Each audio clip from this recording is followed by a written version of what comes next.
Good morning students. मंथन में आप लोगों का जो चैप्टर नंबर 1 था, द बेस्ट डिवोटी, इसी की जो स्टोरी थी एक किंग की, वो हम लोग रीड कर रहे थे। इसके लास्ट 2 पैराग्राफ्स बच गए थे रीड करने के लिए। आइए उसको आज रीड करते हैं और देखते हैं कि आखिरकार कौन सी बात थी कि जो किंग के इष्ट देव थे उनको वो डेट चेंज करना पड़ा और जो किशनपुर का था चंदन, उसके मंदिर में जाना पड़ा। आखिर क्यों? देखिए, इस पैराग्राफ से हम लोगों को रीड करना था। The king understood that the magnificent show was not necessary for wholehearted love for Lord is what vanquished his best out. अब राजा को ये बात समझ में आ गई थी कि एक बहुत बड़े महोत्सव की जरूरत नहीं थी।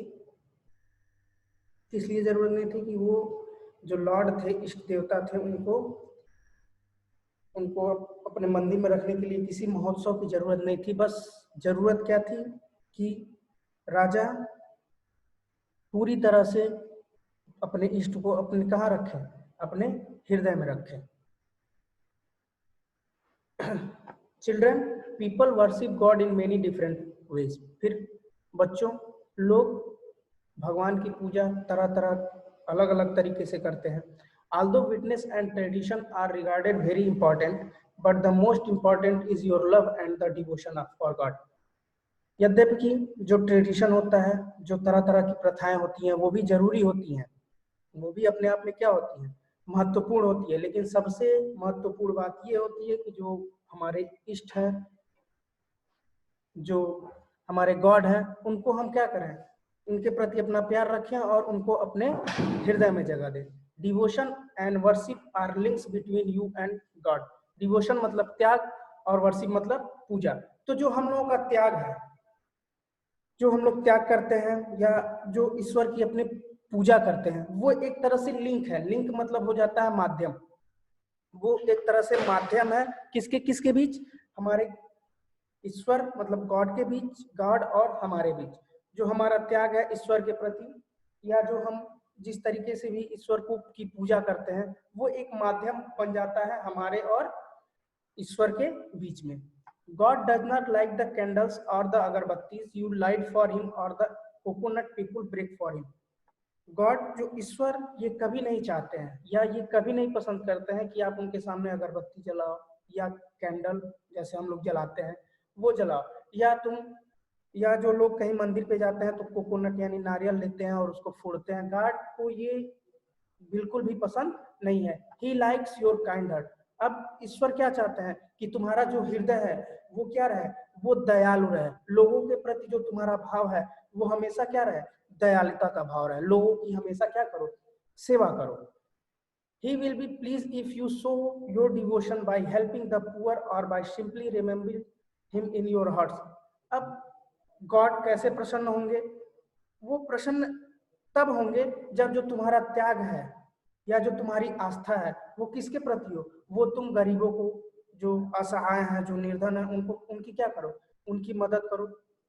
और by simply remembering him in your hearts, और गॉड को हमेशा अपने हृदय में रखे रहो, हमेशा उनको याद करते रहो, हमेशा उनकी पूजा अर्चना करते रहो। Remember God lives in heart that are full of love and kindness. हमेशा ये इस बात को याद रखो कि ईश्वर उसी के हृदय में या उसी के अंदर विद्यमान होता है जहाँ पे क्या हो? हमेशा प्यार हो और हमेशा दयालुता हो। तो इस जो मंथन है उसको हम लोग नैतिक शिक्षा भी कहते हैं। तो इस चैप्टर को रीड करने से हमको एक सीख मिली। क्या सीख मिली? कि हमें जो हमारा त्याग होना चाहिए, जिसमें भी हमारा डिवोशन हो, वो हम अपना 100% दें।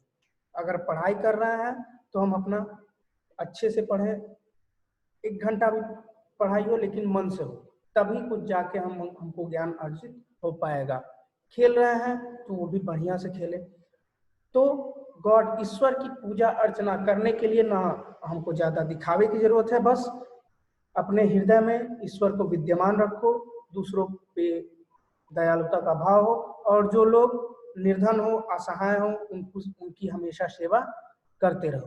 तो आज इस वीडियो में आप लोगों का ये चैप्टर खत्म हो गया। इसका वर्ड मीनिंग और क्वेश्चन आंसर आप लोगों को भेज दिए जाएंगे। इसको रीड करिएगा, आप लोग पढ़ाई कंटिन्यू रखिएगा। धन्यवाद।